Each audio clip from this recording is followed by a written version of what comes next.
Hello guys, magkakabit tayo ngayon ng tugang outlet. Ayan. Tuturo ko sa inyo kung paano magkabit ng tugang outlet.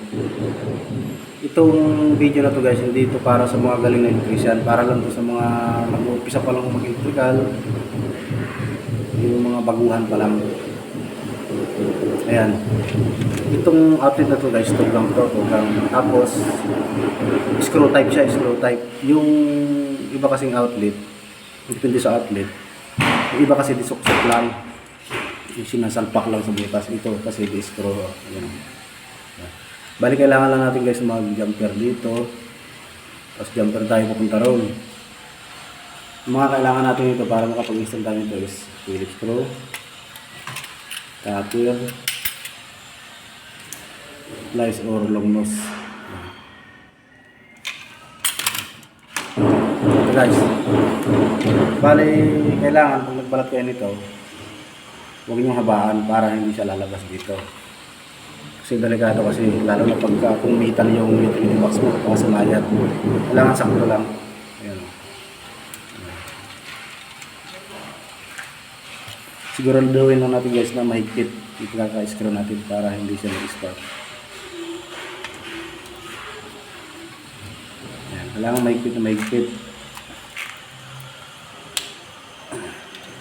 Tapos ikabit naman natin dito sa kabila yung isa.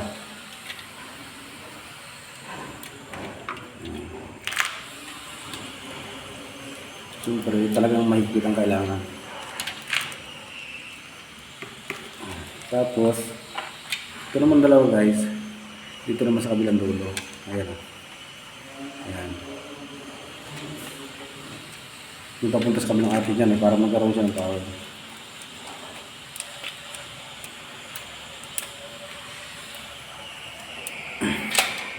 Tapos yung isa naman, kakabit ulit natin dito. Ayan guys, oh. Ayan.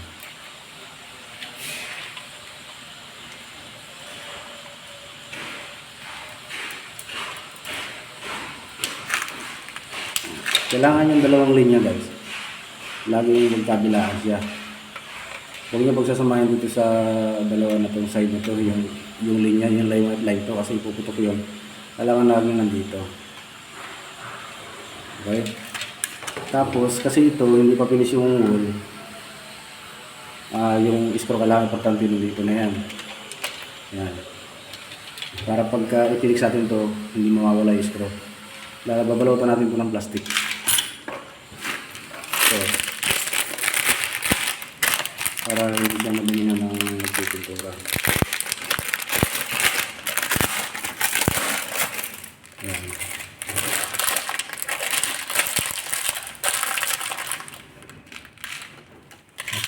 Saka natin ito ipipix pagka napinis na yung wall. Kasi ipipix mo ito ngayon, madudumihan ito guys. Kaya hindi magustuhan yung client. Hindi pa bakla sa atin, papalitan.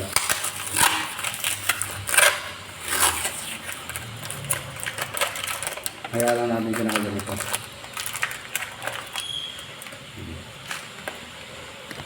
Ito lang guys, nakita niyo na paano ako magabit ng tugang outlet. Sa mga baguhan dyan, sana nakatulong sa inyo yung video ko. Maraming salamat, God bless.